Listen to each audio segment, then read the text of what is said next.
Welcome back, shop rats. Today we're back on the floor pans here on the 70 Stitches Challenger. We're going to do some more cleanup and we're just going to see what we can get done. Remember that the work that we do here doesn't just apply to a 70 Dodge Challenger, but can apply to any project that you're working on. So don't go away. Stick around. We'll see you on the other side of the show intro. I'm Mike and this is my car shop. Working out of a 100-year-old refurbished barn, bringing 35 years of experience to projects considered beyond repair.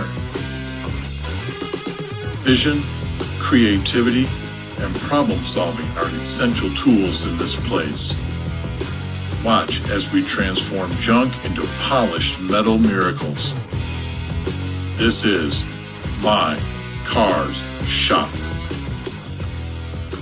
I admit that I've been a little bit unmotivated on this project recently, and I was thinking this morning exactly what can I accomplish today that will be a big step forward to give me encouragement and also to just motivate me to get back after some of the hard work. First of all, we ran into a little bit of a snafu with the transmission, and that is it's not for an E-body or a B-body, it's for an A-body. So I'm kind of on hold right now until I make a determination on exactly what I'm going to do here. I think I've got one for an E-body lined up, but it's not going to be available for another couple of weeks. So I'm just kind of in a holding pattern with that for right now. So we're going to move on to other things because there's always plenty of things to do here on the car. So what I want to do, I think, and this is kind of a miserable job, but I'd like to get it done, is go ahead and get this area in here cleaned up, because quite frankly, when I walk in here and the car's tipped up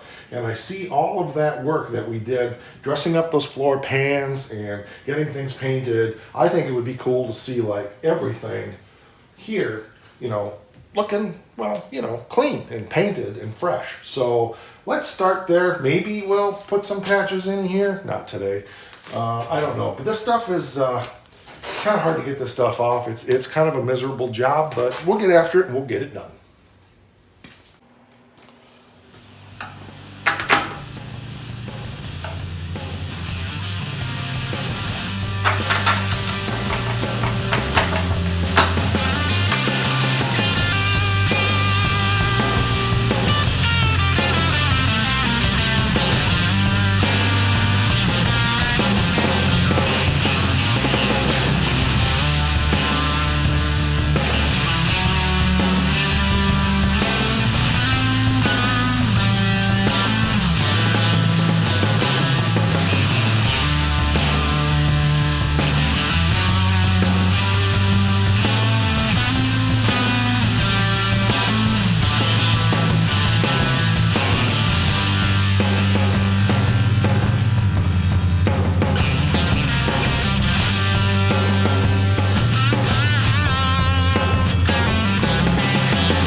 Well, let's see if we can get this out of here. It's being ornery.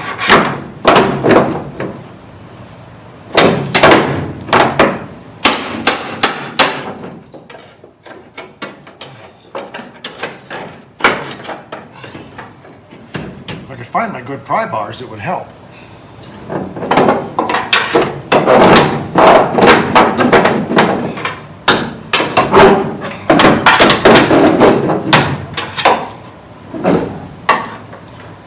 made the mistake of cleaning the shop and putting everything away yesterday, so it's my fault.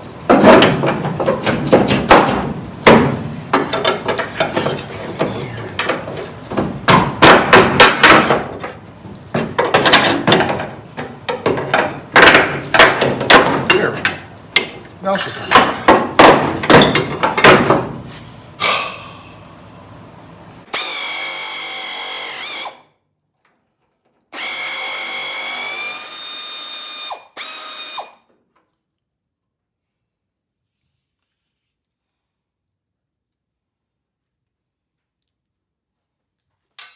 That was what was left of the suspension stop. Ooh, mud dauber.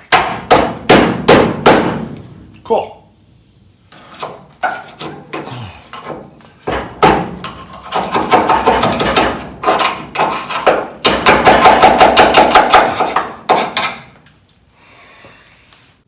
All right, got a lot of dust and dirt down in here, so we're gonna just blow all that out.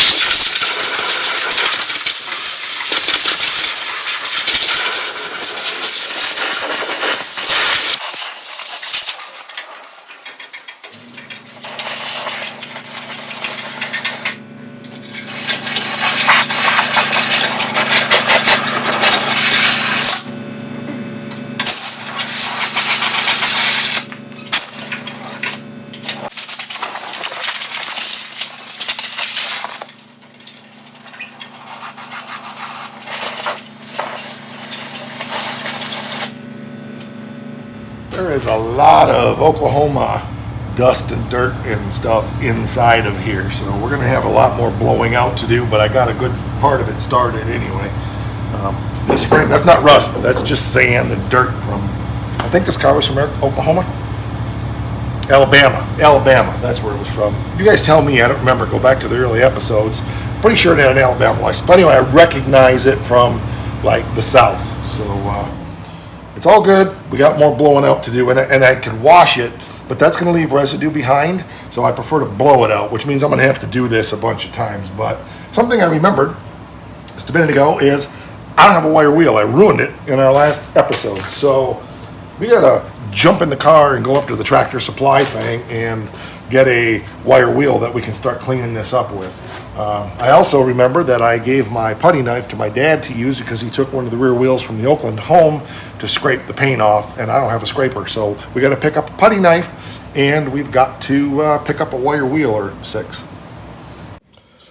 Okay, so we went and got another putty knife and got one of the twisted wire wheels, which I don't care for, as I said in the last episode, and then these are the ones I really like, which are the loose wire.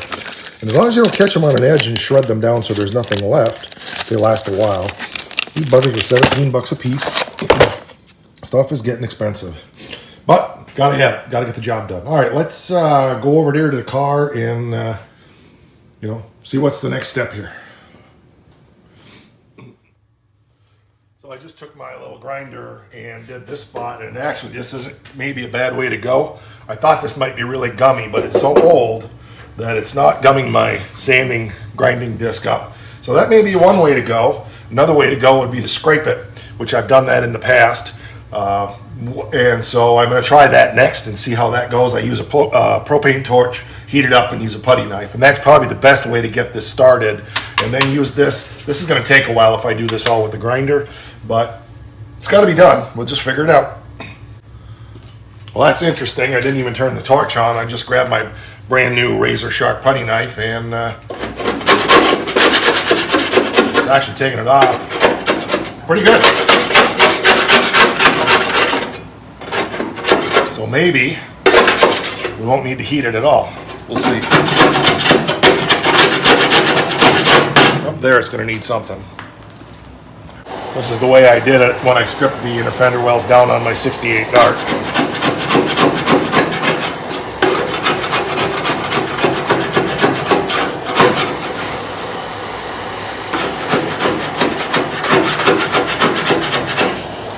Definitely the easiest way of anything.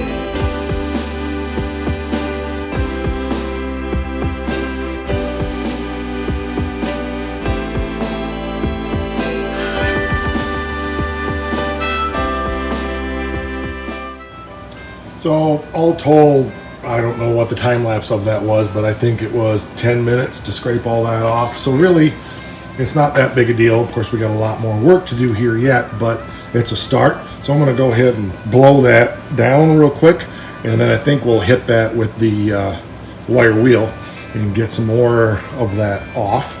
And then we'll go from there and decide what we're gonna do. I think I'll use the twisted wire first and then go back over it if it doesn't do a good enough job cleaning the way I want with the loose wire. Interesting thing about the loose wire ones, if you haven't used one of those, make sure you definitely wear eye protection. They shoot wires everywhere. I'm going to the house at night after working with those and I'm picking wire out of my belly.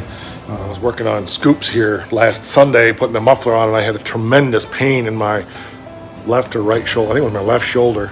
And finally, when I got done with the job, I went in the house and said, Becky, what's going on back there? And she looked, and I had one of those wires in my shoulder over 1/4 of an inch. And that was just the way they are. So just be careful with those things. The twisted ones aren't as bad, but still, they will take an eye out. They shred your fingers good, you know, so you just gotta be smart.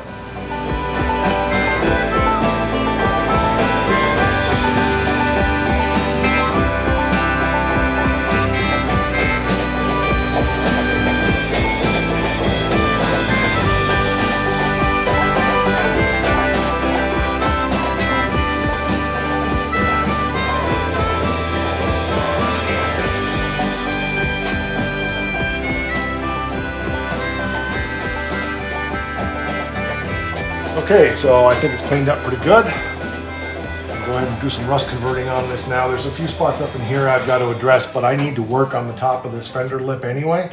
So I'm going to let that go for now. So I'm only going to do from about here down. So we'll just start there. If I don't put the rust converter or the paint on it, then I know. I'm going to blow it way back in there real good because I really wasn't able to clean up behind there very well. But if there's any rust in there, that'll convert it. It'll be fine.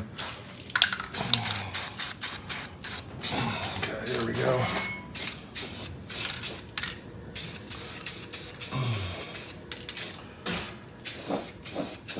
And same thing here, I got some work to do up there, so I'm not covering all that right now.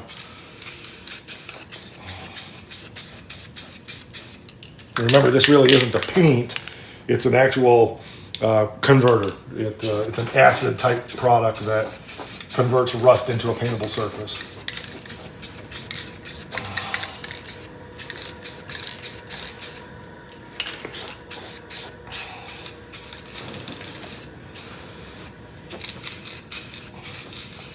It's not a show car, we're not trying to make it perfect.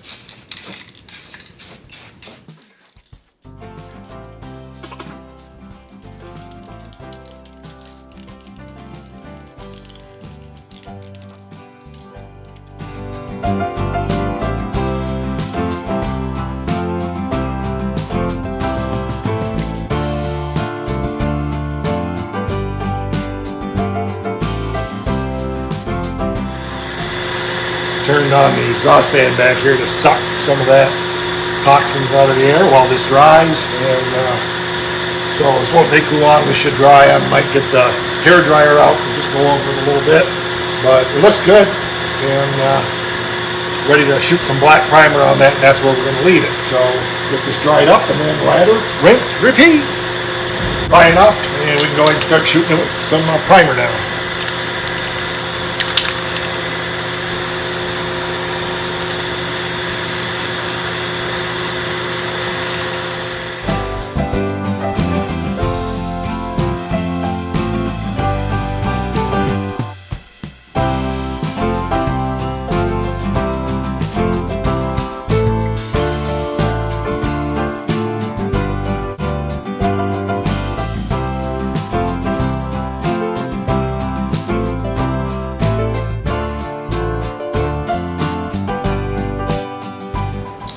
Well, that's a good start.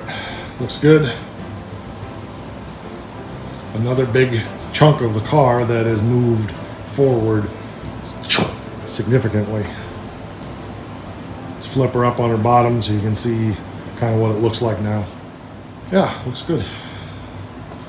One small step, right? So that feels good to get that done. So I got to do some work up in that area right there. I'll show you what I mean. Got to do some patching down here, but we can get this cleaned up, and I think we'll make that a session to do this section and the rocker panel and the door jamb and all that stuff maybe on another day when I'm feeling unmotivated and need something to thrust myself a little bit further forward with the project. Definitely feels good to see that all cleaned up and ready to have some magic paint done on it later. Not sure what I'm going to do in there. What I did on the Pro Street GTS was just paint it satin black. Probably all I'm going to do on this. Again, it's nothing fancy. I don't think we need to shoot rust proofing or anything like that in there. But it definitely looks good to see, you know, all that black. Let's spin it up a little bit.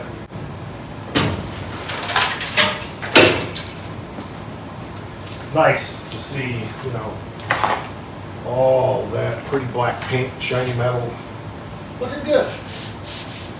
Looking real good. Can't complain. A little bit bite at a time and we go forward. It's gonna be nice to eventually come out here and see the entire bottom of this car looking like that.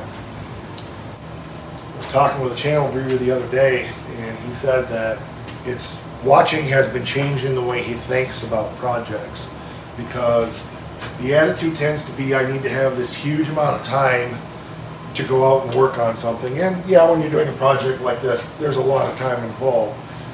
But what he discovered is he can go out for 10 minutes in the shop and take out a couple bolts, or 20 minutes, unbolt a door, or whatever, and just do a little something to move forward on the project. And when you do that 4, 5, 6 times a week, you can get an awful lot done. And so one little bite at a time. Remember, what I've said from the beginning of this is, once we've got something done, it's done. I don't have to go back and do it again. So if we worked on this and we handmade the frame rails and all the other fabrication we're doing, baking floor pans, yeah, it takes time. But when it's done, it's done. I don't have to go back and do it again. There's nothing more to do. And each piece, each square foot of the car, if you really think about it, you break it down into square feet, or in this case, this is maybe 6 square feet, I don't know. When that's done, it's done. Now, there's sometimes it's done and I got to go back and finish it up, like this battery tray area here, that up there. But I'm going to worry about that once we get into the engine compartment. My goal today was to get this frame rail all cleaned up on at least 2 of, I haven't done anything here, but at least 2 of its sides, and really to get this inner fender well looking prettier, cleaned up, get all that crap off of there, and, well, you know, just get it done. And we did that. Just a spot of rust proofing there somehow. I don't know how I did that. But anyway, but it looks really good, and I'm happy. So thanks for watching. I appreciate it. If you haven't subscribed to the channel, please go ahead and do that. We're on the Face Thing Instagram. She loves us too, /my car shop. And the most important thing, don't forget, it's important. Rock!